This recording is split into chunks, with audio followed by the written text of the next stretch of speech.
Assalamualaikum warahmatullahi wabarakatuh. Alhamdulillahirabbil wassalatu wassalamu ala asyrafil anbiya'i wal mursalin wa ala alihi wa sahbihi ajma'in. Amma ba'd. Alhamdulillah, bertemu lagi kita dalam video pembelajaran kafa bagi subjek sirah. Pembelajaran yang pertama, tajuk keempat. Tajuk yang kita akan pelajari ialah Perjanjian Hudaibiyah.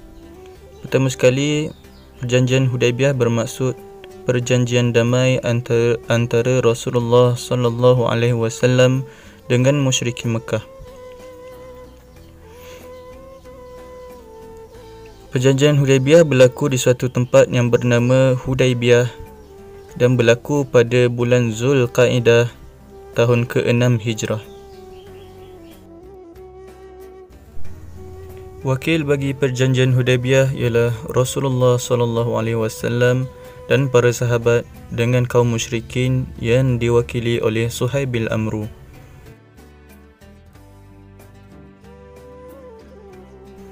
Ceritanya bermula apabila pada suatu hari Rasulullah sallallahu alaihi wasallam bermimpi memasuki kota Mekah bersama dengan para sahabat dalam keadaan aman, bercukur dan bergunting rambut, yakni melakukan umrah. Kemudian Rasulullah sallallahu alaihi wasallam mengajak para sahabat yang berada di Madinah untuk bersama-sama mengerjakan umrah.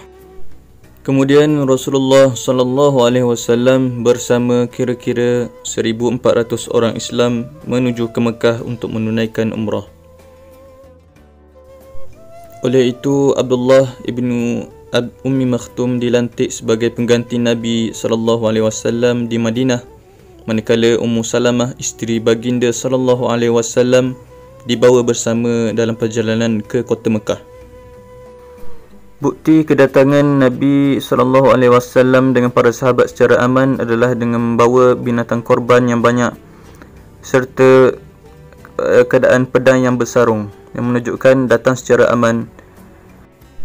Tentera muslimin meneruskan perjalanan sehingga sampai di Usfan. Kemudian Rasulullah diberitahu oleh seorang pengintip bahawa tentera berkuda kaum musyrikin dalam bilangan 200 orang tentera berkuda yang dipimpin oleh Khalid Al-Walid telah dihantar oleh orang Quraisy bagi menghalang perjalanan orang Islam ke kota Mekah.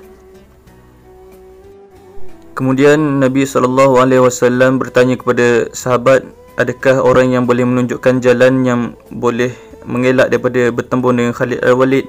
Maka seorang mencadangkan untuk melalui jalan lain yang boleh mengelak daripada bertemu dengan tentera Khalid Al-Walid.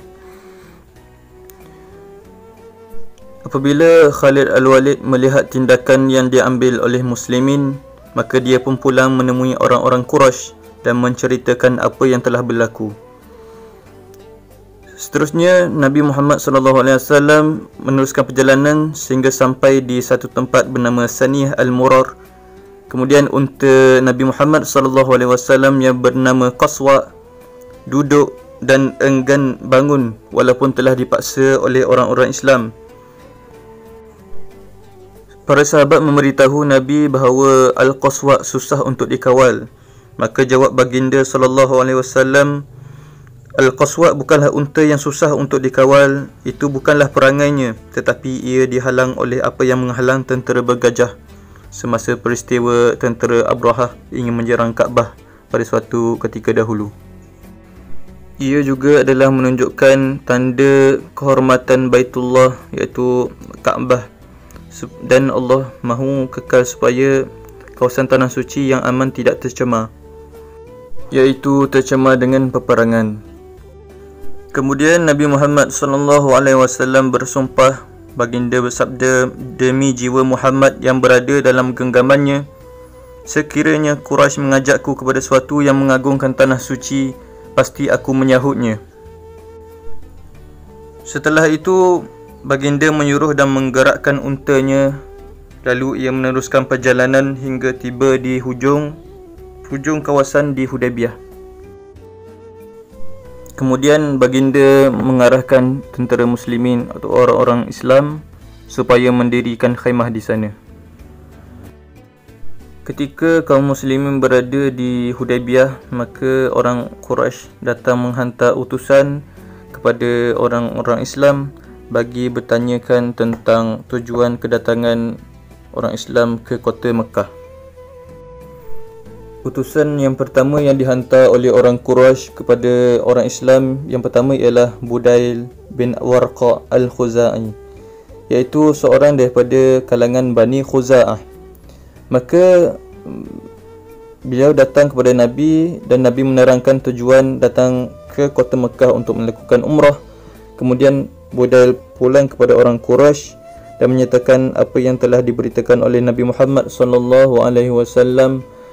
Tetapi orang Quraisy tidak mempercayai kata-kata Budail kerana mengensyaki bahawa kemungkinan Bani Khuza'ah bersepakat dengan Rasulullah sallallahu alaihi wasallam untuk memasuki kota Mekah dengan melakukan kekerasan dan peperangan. Kemudian orang Quraisy menghantar wakil yang kedua, iaitu Hulais Al-Qamah. Apabila Rasulullah sallallahu alaihi wasallam melihat kedatangan Hulais, baginda sallallahu alaihi wasallam bersabda, lelaki ini daripada kalangan kaum yang memandang mulia binatang korban, maka letaklah binatang korban di hadapannya supaya dia melihatnya. Maka para sahabat melaksanakan arahan tersebut dan menyambutnya dengan ungkapan talbiyah, iaitu ungkapan labbaik Allahumma labbaik, labbaik la syarika laka labbaik.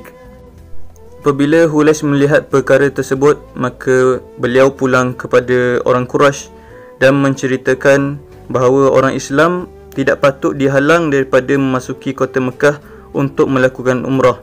Maka orang-orang Quraisy mengatakan kepada Hulais bahawa Hulais hanyalah orang kampung yang tidak tahu tentang tipu muslihat daripada musuh. Kemudian mereka menghantar Urwah bin Mas'ud As-Saqafi, ketua bagi penduduk Taif. Ketika datang berjumpa dengan Nabi Muhammad sallallahu alaihi wasallam dan ketika berbicara dengan Nabi Muhammad sallallahu alaihi wasallam, Urwah menyentuh janggut Nabi. Kemudian perkara tersebut dilihat oleh seorang sahabat Nabi sallallahu alaihi wasallam yang bernama Al-Mughirah bin Syu'bah, dan Al-Mughirah bin Syu'bah menepis tangan Urwah ketika Urwah ingin menyentuh janggut Nabi. Setelah pulang kepada kaum Quraisy, Urwah menyarankan kaum Quraisy supaya menerima rombongan Nabi Muhammad sallallahu alaihi wasallam kerana kagum dan percaya terhadap kekuatan orang muslimin berbanding dengan orang-orang Quraisy.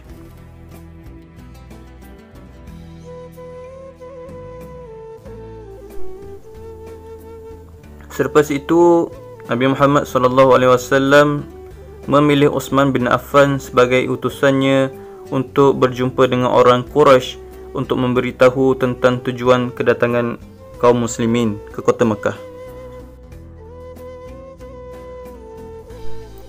Selepas selesai berbincang dengan kaum Quraisy, maka para pemimpin Quraisy menawarkan kepada Sayyidina Uthman bin Affan untuk melakukan tawaf di Kaabah. Namun Sayyidina Uthman bin Affan menolak tawaran tersebut. Dia enggan melakukan tawaf sehingga Nabi Muhammad sallallahu alaihi wasallam melakukan tawaf terlebih dahulu. Kemudian daripada itu, Sayyidina Uthman telah ditahan oleh orang Quraisy daripada kembali kepada orang-orang Islam di kota Mekah dalam lebih kurang selama 3 hari, dan tersebarnya kabar angin bahawa Sayyidina Uthman telah dibunuh.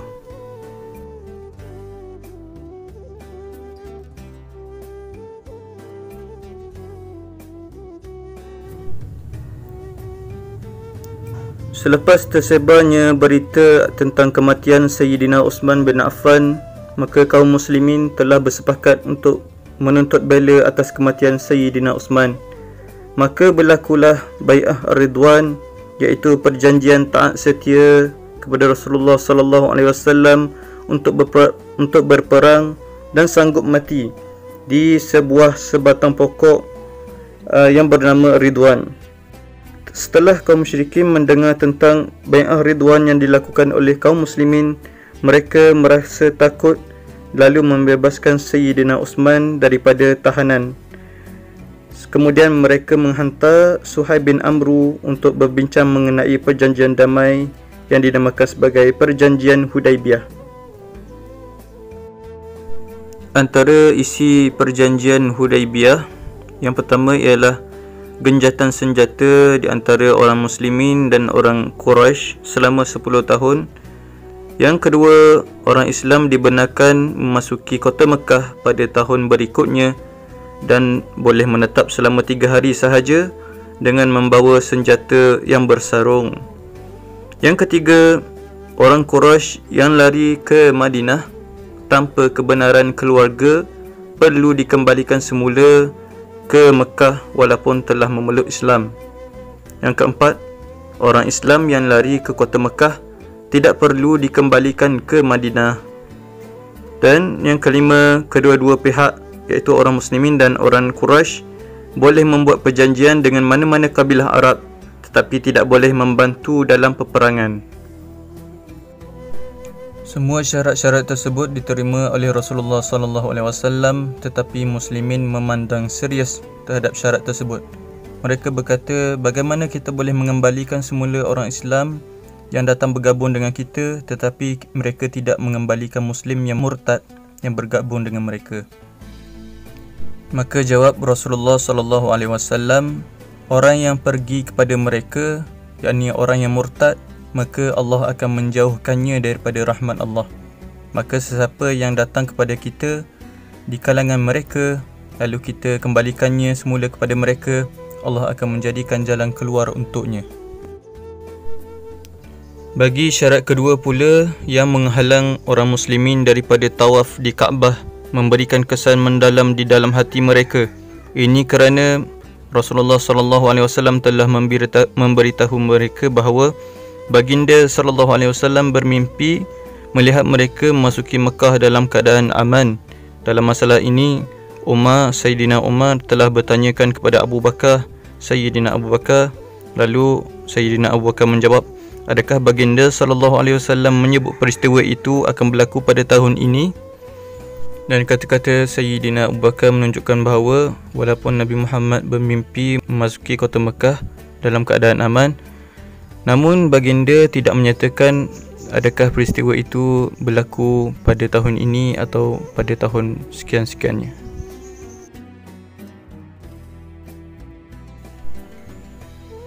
Dan melalui perjanjian ini, kabilah Khuza'ah telah bergabung dengan Rasulullah SAW, manakala Bani Bakar pula bergabung dengan orang Quraisy. Kedua-dua kabilah Arab ini perlu kita tahui kerana ia adalah antara kabilah yang penting dalam peristiwa pembukaan kota Mekah yang akan dibicarakan pada tajuk akan datang. Setelah selesai daripada perjanjian Hudaibiyah, maka Rasulullah SAW mengarahkan para sahabatnya supaya bercukur dan menyembelih binatang untuk bertahlul daripada umrah.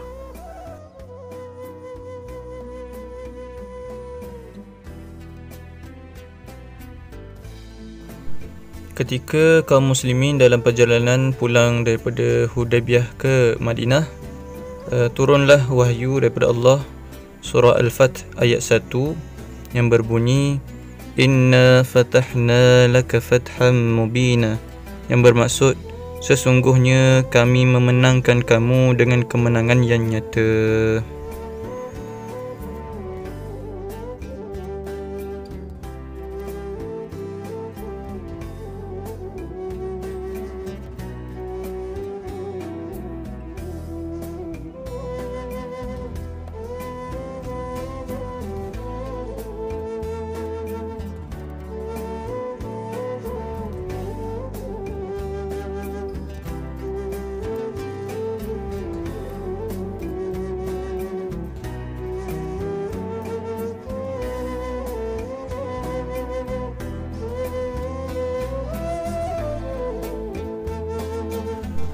Jadi alhamdulillah, itu saja yang dapat kita bicarakan tentang perjanjian Hudaibiyah.